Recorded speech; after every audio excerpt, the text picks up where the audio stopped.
그러면 사법개혁이 왜 생겼냐? 여러분, 이스라엘이 이상한 나라예요. 왜 이상하냐? 헌법이 없어요. 성문 헌법이 없어요. 헌법이 없는 나라예요. 명문화된 헌법이 없어요. 왜 그러냐? 처음 나라를 세울 때 헌법에는, 우리나라 가서 보시면 한반도 이거 전체가 다 우리나라 영토라 그러고, 이게 뭐가 규정이 돼 있잖아요. 영토가 규정이 돼야 되고, 어떤 사람이 국민이 돼야 하는데 그게 규정이 돼야 되고, 그렇죠. 종교는, 특히 유대인들 같으면 종교를 어떻게 해야 되냐, 이런 모든 게 다 그 안에 규정이 돼야 되는데, 그거 규정하다 보면 나라를 세울 수가 없는 거예요.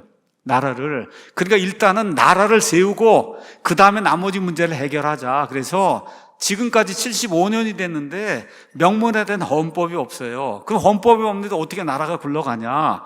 기본법이라는 걸 만들었습니다. 헌법은 없지만 어느 나라든 헌법에서 파생이 되는 그런 기본적인 법이 있잖아요. 그런 기본법이라는 걸 만들었어요. 그래서 1958년에 의회에 대한 기본법, 이스라엘 영토에 대한 기본법, 예루살렘이 수도라고 하는 것에 대한 기본법, 뭐 이런 것 등에 대한 기본법이 13개가 있는데 이걸 만들어 갖고, 헌법이 없지만 헌법 대신에 이 기본법을 가지고 지금까지 이게 헌법 역할을 하도록 그렇게 이제 만들어 놓은 거예요. 자, 근데 문제가 뭐냐 하면 여기는 의회 정치를 하니까 다수가 이제 돼서 법을 만들면, 그럼 이 법을 사법부에서 비토를 놓는 거예요. 이건 안 된다. 이렇게 놓는 거예요. 그러니까 아까 얘기한 것처럼 행정부, 의회 이런 데서 동성애는 안 된다. 이렇게 얘기를 하면, 그러면서 사법부에서 합리적이지 않다. 유일한 기준이 합리성에 의해서, 인간의 이성에 따른 합리성에 의해서 동성애 하는 게 왜 어떠냐 이렇게 보는 거예요. 그 사람들은. 이렇게 되니까 이거는 안 된다 해서 법을 비토를 하게 되면, 그러면 동성애가 가능해지는 이런 일들이 이제 생기기 시작하는 거죠. 그러니까 또 어떤 일이 생겨요? 이 사법부, 지금식으로 하면 대법원이, 우리나라 같은 법은 누가 만들어요? 의회가 만들잖아요. 의회가 만든 거 이거 따라 판단만 해야 되는데, 사법부, 대법원이 13개 기본법을 수정할 수 있는 권한이 있는 거예요. 여러분, 이렇게 되니까 이제 문제가 생긴다고 보는 거죠. 법을 판단만 한 게 아니라 법을 의회가 뭐고 만들어 가면 그거를 수정하는 그런 권한을 이제 사법부가 갖고 있다 보니까, 의회나 행정부에서 뭘 하려고 하는 일이, 특히 보수 정권이 서서 뭘 하려고 하면 그냥 다 위에서 반대를 해버리니까 일이 안 되는 그런 문제가 이제 생기게 된 거예요.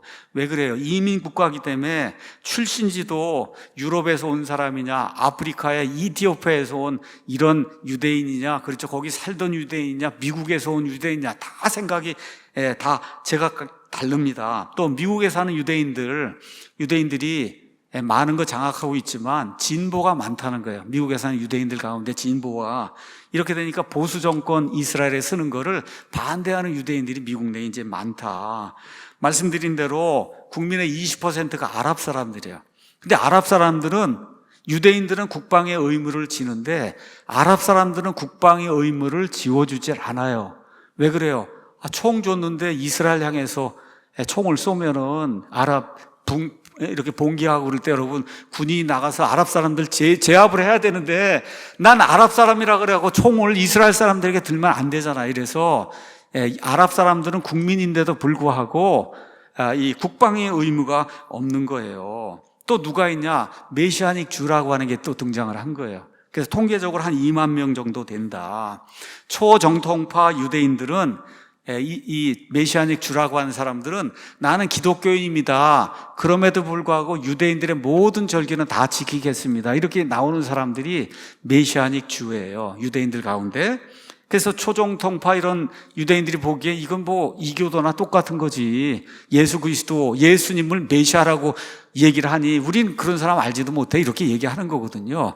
이런 사람들이 지금 증가하고 있는데 한 2만 명쯤 된다. 근데 이런 사람들이 앞으로 포교 활동을 어떻게 하느냐에 따라서 이스라엘의 미래에도 큰 영향을 미칠 것이다, 이렇게 이제 주장을 하고 있습니다. 우리 한국에도 메시아닉 주가 이제 등장을 했어요. 뭐 영화 감독했다는 김종철 씨가 뭐 제3성전이 회복이냐 아마 이런 영화를 만들고, 또 여러분 아시는 것처럼 브레드 TV라고 하는 거 이거 해갖고 본인들이 유대인들로 착각을 하고 있어요. 본인들이 이 땅에 태어난 한국 사람이 나는 안식일을 지키겠습니다, 유대인 절기를 지키겠습니다, 이렇게 하면서 믿음 플러스 행위에 이와 같은 이 구원을 이렇게 요구하고 강조하고 유대인들 풍습 지켜야 된다고 하는 그런 일을 지금 하고 있어요. 이거 성경적으로 보면 이단입니다. 큰 이단이에요. 또 성경도 메시아닉 성경을 만들어야 되겠다고 또 뭐 성경도 번역한다 그러고 하는 이런 일들을 하고 있는데, 이것은 갈라디아에서 사도 바울이 이야기한 다른 복음, 다른 예수, 다른 영을 전하는 그런 일이다. 거기에 빠져들면 안 돼요. 유대인들이 이 세상 시기의 종말에 시간표라는 건 사실이에요. 바늘이라는 건 사실이지만 저와 여러분이 신약시대 구원받으면 예수 그리스도 안에서는 유대인 이방인이 없어요. 다 뭐예요? 교회가 되는 거예요. 그렇죠? 유대인들의 절기니 명절이니 안식이니 지킬 필요가 전혀 없습니다. 예, 이거를 지켜가면서 그리스도인이라고 이야기하면 그거는 안 되는 거예요. 그거 잘못된 겁니다. 또 외교 군사적으로 고민이 굉장히 많아요.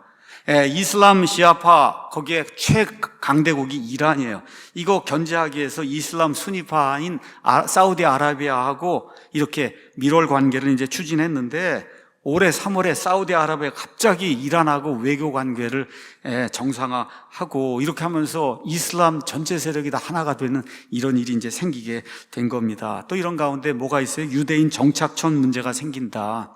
정착촌 이야기는 이제 잠시 후에 이야기하도록 하겠습니다. 유대인들 정착촌이 왜 생겼는가 잠시 후에 이야기할 텐데, 어쨌든 이 정착촌에 유대인들이, 팔레스타인 사람들이 사는데 거기 유대인들이 지금 들어가서 산 사람은 70만 명이 되는데, 이걸 계속해서 확대를 해서 그래서 유대인들이 이 팔레스타인 이 땅에 들어가서 전체를 다 차지해야 되겠다, 이런 일이 이제 생기니까 팔레스타인 사람들하고 이렇게 부딪힐 이런 가능성이 커진 거죠. 그런 가운데 어떤 일이 생겼냐, 네타냐후 정권이 올해 들어서면서 올해 1월 3일에 저렇게 모자 쓴 저 사람이 이스라엘의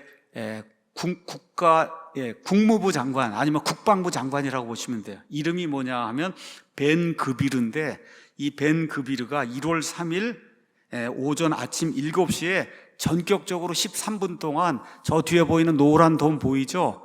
저기 이슬람 사람들의 바이사원 해서 이슬람 사람들이 성지로 생기고 여기고 해서 유대인들은 접근할 수 없는 데요. 그 접근할 수 없는 데를 이스라엘 강력, 그것도 국방부 장관, 뭐 국무부 장관이라고 한 사람이 전격적으로 방문한 거예요. 그럼 이 사람은 누구겠어요? 이 사람은 전통 올소독스, 전통 유대교 이거를 원하는 그런 데서 내놓은 그런 그 장관이에요. 연립 정권을 이제 하다 보니까 이 사람이 거기를 방문해서 저 성전산을, 저걸 이제 앞으로 우리 이스라엘이 관리해야 되지 않겠느냐. 지금은 요르단이 관리를 하고 있어요. 이거 우리가 해야 되지 않겠냐. 그러면서 이 사람 얘기하는 게 뭐냐, 무슬림이나 기독교인은 저 성전산에 마음대로 올라가는데 왜 우리 유대인들은 저기 올라가서 기도하면 안 되냐는 거예요. 이걸 이제 공식적으로 제기한 거예요. 우리 유대인들도 저기 올라가서 기도해야 되겠다. 그렇죠? 이렇게 이야기하는 이런 문제가 이제 생긴 겁니다.